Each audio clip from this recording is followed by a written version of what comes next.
ಅಂಕೋಲಾ ತಾಲೂಕಿನ ಶಿರೂರು ಗುಡ್ಡ ಕುಸಿತ ದುರಂತದಲ್ಲಿ ಮೃತಪಟ್ಟಿದ್ದ ಕೇರಳದ ಚಾಲಕ ಅರ್ಜುನ್ ಸಹೋದರಿ ಅಂಜು, ಲಾರಿ ಮಾಲೀಕ ಮುನಾಫ್ ವಿರುದ್ಧ ಮಾನಹಾನಿ ಪ್ರಕರಣ ದಾಖಲಿಸಿದ್ದಾರೆ.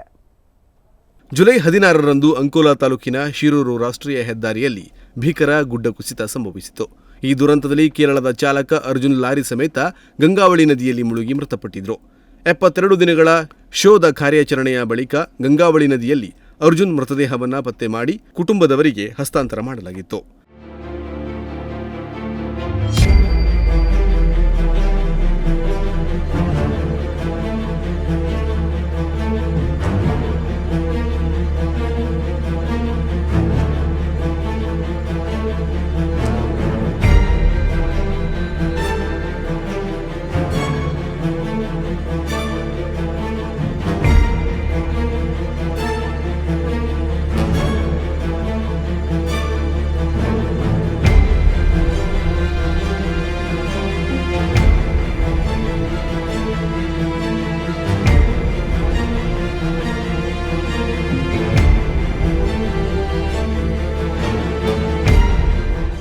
ಆದ್ರೀಗ ಅರ್ಜುನ್ ಅವರ ಸಹೋದರಿ ಅಂಜು ಕೋಜಿಕ್ಕೋಡ್ನ ಚೇವಾಯೂರು ಪೊಲೀಸ್ ಠಾಣೆಯಲ್ಲಿ ಲಾರಿ ಮಾಲೀಕ ಮುನಾಫ್ ವಿರುದ್ಧ ಮಾನಹಾನಿ ಪ್ರಕರಣ ದಾಖಲಿಸಿದ್ದಾರೆ.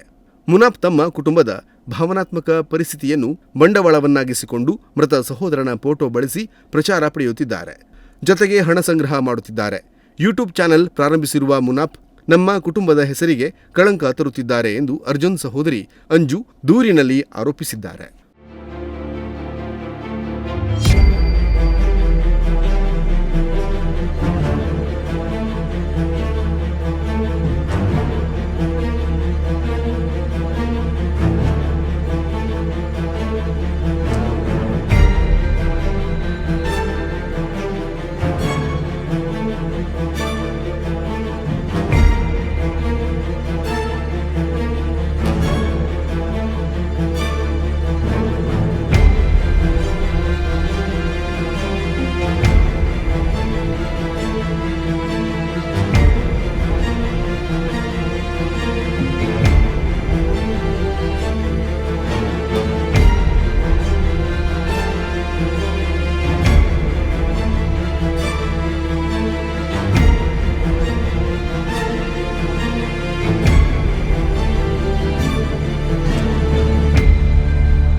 ತನ್ನ ಹಾಗೂ ತನ್ನ ಕುಟುಂಬದ ವಿರುದ್ಧ ಸೈಬರ್ ದಾಳಿ ನಡೆಸಲು ಸಮುದಾಯದ ದ್ವೇಷವನ್ನ ಪ್ರಚೋದಿಸುವ ರೀತಿಯಲ್ಲಿ ಪರಿಸ್ಥಿತಿಯನ್ನ ಮುನಾಫ್ ಸೃಷ್ಟಿಸಿದ್ದಾರೆ.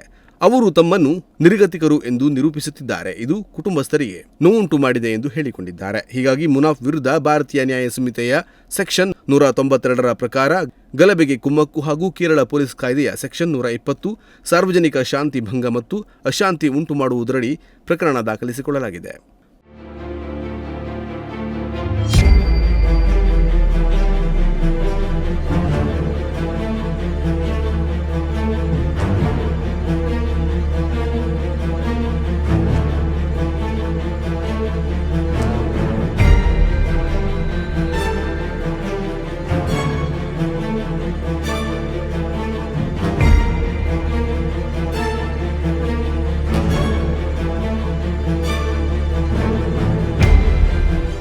ಇನ್ನು ಲಾರಿ ಮಾಲೀಕ ಮುನಾಫ್ ಶಿರೂರು ದುರಂತದ ಸಮಯದಲ್ಲಿ ಕಾರ್ಯಾಚರಣೆಯ ದಿಕ್ಕು ತಪ್ಪಿಸುತ್ತಿದ್ದ ಅನ್ನೋ ಆರೋಪ ಕೇಳಿಬಂದಿತ್ತು. ಇನ್ನು ಅಂಕೋಲಾ ಠಾಣೆಯಲ್ಲಿ ಲಾರಿ ಕಾಣೆಯಾಗಿರುವ ಬಗ್ಗೆ ದೂರು ನೀಡಿದ ಬಳಿಕ ದೂರು ನೀಡಿದ್ದರೂ ಕರ್ನಾಟಕ ಪೊಲೀಸರು ಪ್ರಕರಣ ದಾಖಲಿಸಿಕೊಳ್ಳದೆ ನನ್ನನ್ನು ಅಲೆದಾಡಿಸುತ್ತಿದ್ದಾರೆ ಎಂದು ಸುಳ್ಳು ಮಾಹಿತಿ ನೀಡಿ ಮಾಧ್ಯಮದ ದಿಕ್ಕು ತಪ್ಪಿಸಿದ್ದ. ಇದೀಗ ಅರ್ಜುನ್ ಕುಟುಂಬದವರು ಮುನಾಫ್ ನಮ್ಮನ್ನು ಬಂಡವಾಳವಾಗಿಸಿಕೊಂಡಿದ್ದಾನೆ ಎಂದು ಕಾನೂನು ಸಮರ ಸಾರಿದ್ದಾರೆ. Nudisiri news desk Honnavar.